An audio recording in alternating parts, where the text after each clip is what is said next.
Good morning. Today, 1st August 2025, Friday. Wisdom of Word of God morning ડિવોશનમાં આપ સર્વનો આવકાર કરવામાં આવે છે તથા પ્રેમી સલામ પાઠવવામાં આવે છે. આજે સવારે આપણે પ્રભુના વચનોમાંથી નીતિ વચનોનું પુસ્તક એનો 14મો અધ્યાય અને એની 7મી કલમ ઉપર ટૂંકું મનન કરવા માગીએ છીએ. પ્રોવર્બ્સ ચેપ્ટર 14 વર્સ 7. અને પ્રભુનું વચન આપણને આ પ્રમાણે કહે છે, જો તું મૂર્ખ માણસની પાસે જશે તો જ્ઞાની હોઠો તારા જોવામાં આવશે નહીં. એના એવી બાઇબલ પ્રમાણે, stay away from a foolish man for you will not find knowledge on his lips. અને આ પ્રભુનું અદ્ભુત વચન છે. અને અહીંયા જે સુલેમાન જે નીતિવચનોના આધારે આપણને ખ્રિસ્તી આત્મિક જીવન અને ખ્રિસ્ત સાથેનું વ્યવહારિક જીવન જીવવા માટે જે સતત પ્રેરણા આપે છે. અને એમાં આજે સવારે બે બાબતો આપણને જણાવે છે. એક, સ્ટે અવે ફ્રોમ ફુલિશ મેન. આપણે આપણા જીવનમાં એ મૂર્ખથી દૂર રહીએ. હવે કેમ પ્રભુ આ સુલેમાન મારફતે, આ વચનો મારફતે આપણને કહે છે કે આપણે મૂર્ખથી દૂર રહેવું જોઈએ? જો મૂર્ખ અથવા મૂર્ખ માણસ વિશે અભ્યાસ કરીએ બાઇબલમાં, તો જૂના કરારમાં હિબ્રુમાં જે મૂર્ખ માટે શબ્દ વાપરવામાં આવ્યો છે ને, તો એવિલ, ને એનો અર્થ થાય છે લેક્સ વિઝડમ, જ્ઞાન વગરનો માણસ. ગ્રીકમાં 4 શબ્દો એ આ ફુલિશ માટે વાપરવામાં આવ્યા છે. એમાં પહેલો શબ્દ અફ્રોન, લેક ઓફ કોમન સેન્સ, કે જેનામાં કોમન સેન્સનો અભાવ છે એવું. બીજો જે ગ્રીક શબ્દ વાપરવામાં આવ્યો છે એનોઇતોસ, અને એનો અર્થ થાય છે સેન્સલેસ, કે જેનામાં કોઈ સેન્સ નથી. ત્રીજો શબ્દ જે ગ્રીકમાં આ ફુલિશ માટે વાપરવામાં આવ્યો છે ને, તો મોરોસ, જેનો અર્થ થાય છે સ્ટુપિડ અથવા મોરલી વર્થલેસ.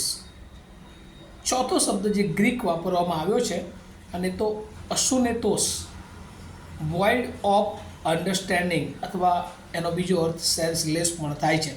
અને આમ આના ઓરિજિનલી બાઇબલમાં જૂના અને નવા કરારમાં અર્થ જોતા એ મૂર્ખ અથવા ફુલિશની સાથે રહેવામાં એ હંમેશા એ નુકસાન થાય છે. શું નુકસાન થાય છે?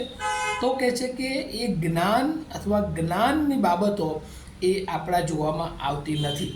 કારણ કે મૂર્ખ માણસ એ હંમેશા એ કેવી રીતે માણસને સાચા માર્ગથી ફેરવી નાખવો એની તરકટમાં હોય છે. અને મૂર્ખ એ હંમેશા દુષ્ટતાના માર્ગે ચાલે છે અને ચલાવે છે. અને એટલા માટે ઘણી બધી વખત એ દુષ્ટ માર્ગો પર અથવા મૂર્ખની સાથે જો રહીએ છીએ તો આપણે પણ મૂર્ખાઈ કર્યા વગર અથવા દુષ્ટતા તરફ એ પ્રેરાયા વગર રહેતા નથી. પ્રભુના મહાન સેવક ઇવેન્જલિસ્ટ બિલી ગ્રેહામ એ પ્રમાણે કહેતા હતા કે હું હંમેશા મારી જાતને એ પાપથી દૂર રાખું છું, બીજા અર્થમાં દુષ્ટતાથી દૂર રાખું છું, મૂર્ખતાથી એ દૂર રાખું છું. કારણ કે જો હું એની સાથે રહીશ તો ચોક્કસ એક દિવસ એ હું પાપમાં ફસાઈ જઈશ. અને ગુજરાતીમાં પણ એક સુંદર કહેવત છે, સંગ એવો રંગ. આપણે જેવાની સાથે બેસીએ, જેવા લોકોની સાથે આપણી સંગત હોય, એવી અસર એ આપણામાં એ આવે છે. અને એટલા માટે બીજા અર્થમાં સ્ટે અવે ફ્રોમ ફુલિશ, આપણે મૂર્ખના જીવનથી અથવા મૂર્ખાઈથી દૂર રહેવું જોઈએ. કારણ કે મૂર્ખ પાસે હંમેશા મૂર્ખાઈ સિવાય બીજું કશું હોતું નથી. પણ બીજી તરફ એ જ્ઞાની સુલેમાન આપણને સૂચન આપે છે કે આપણે જ્ઞાનીની પાસે રહેવું જોઈએ. મૂર્ખની પાસે ન રહેતા આપણે એના બદલામાં જ્ઞાનીની પાસે રહેવું જોઈએ. હવે જ્ઞાની એટલે કોણ? કે જેના જીવનમાં હુકમા, જેનો હિબ્રુ શબ્દ થાય છે દેવની બીક રાખનારો માણસ, દેવના માર્ગમાં ચાલનારો માણસ, દેવની ઈચ્છા પ્રમાણે અને સત્યતાના માર્ગે પોતાના જીવનને ચલાવનાર માણસ. આવી સંગતમાં જ્યારે આપણે રહીએ છીએ, અને એવી સંગત, એ વચનો સાથેની સંગત, એ પ્રભુ મંદિરમાં જવાની સંગત, એ જે લોકો પ્રભુ પર વિશ્વાસ કરે છે એવા લોકોની સાથેની સંગત, અને આ સંગતમાં જ્યારે આપણે રહીએ છીએ ત્યારે પ્રભુ ચોક્કસ એ આપણા જીવનને આશીર્વાદિત કરે છે. અને આજે સવારે આપણા બધાના માટે પ્રભુ અપેક્ષા રાખે છે, stay away from a ફૂલિશ main. કારણ કે જો આપણે મૂર્ખની સાથે, દુષ્ટની સાથે રહીએ છીએ તો એ દુષ્ટતાથી અલિપ્ત રહી શકતા નથી, અને પ્રભુ આપણને એ દુષ્ટતાથી અલગ રાખવા માગે છે. અને એટલે હિબ્રુ શબ્દ, ગ્રીક શબ્દોનો અર્થ જોઈએ તો જો આપણે એ બાબતો વિચારીએ છીએ તો આપણા જીવનને ચોક્કસ એ મૂર્ખથી દૂર રાખવી જોઈએ અને આપણા જીવનને પ્રભુની નિકટતામાં રાખવી જોઈએ. આ વાત પ્રભુ આપણને શીખવવા માગે છે, અને વચનો દ્વારા પ્રભુ એનો મોટો આશીર્વાદ આપણા સર્વને આપે. પ્રાર્થના કરીએ. અમારા જીવંત અને દયાળુ ઈશ્વર, અમે ઘણી બધી વાર એ મૂર્ખાઈમાં સપડાઈ જતા હોય છે, કેમ કે ઘણી બધી વાર અમે જાણી જોઈને મૂર્ખના માર્ગ તરફ અથવા મૂર્ખની સાથે એ ચાલવાનો પ્રયત્ન કરીએ છીએ.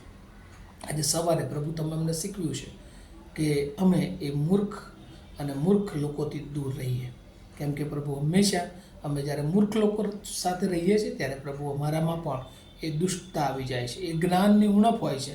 એ અમારા ઓઠોથી કદી પ્રભુ જ્ઞાન નીકળતું નથી, પણ અમે હંમેશા જ્ઞાની લોકોની સાથે, દેવની સાથે, અને પ્રભુ જેઓ તમારા વિશ્વાસમાં છે તેઓની સાથે ને અમારી સંગત હોય કે જેથી કરીને અમે એકબીજાને ઉત્તેજન આપી શકીએ. આજે સવારે પ્રભુ આ વચનો તમે અમારા જીવનમાં આપ્યા છે ત્યારે પ્રભુ કેવળ સાંભળવા જ નહીં, પણ અમે હંમેશા મારી જાતોને એ મૂર્ખતાથી, એ દુષ્ટતાથી, એ પાપના માર્ગોથી દૂર રાખીએ એવી કૃપા માગતા મારી પ્રાર્થના ઈસુ પ્રભુના નામમાં સાંભળો અને તેનો સ્વીકાર કરો. Amen. Have a nice day to all of you. Thank you.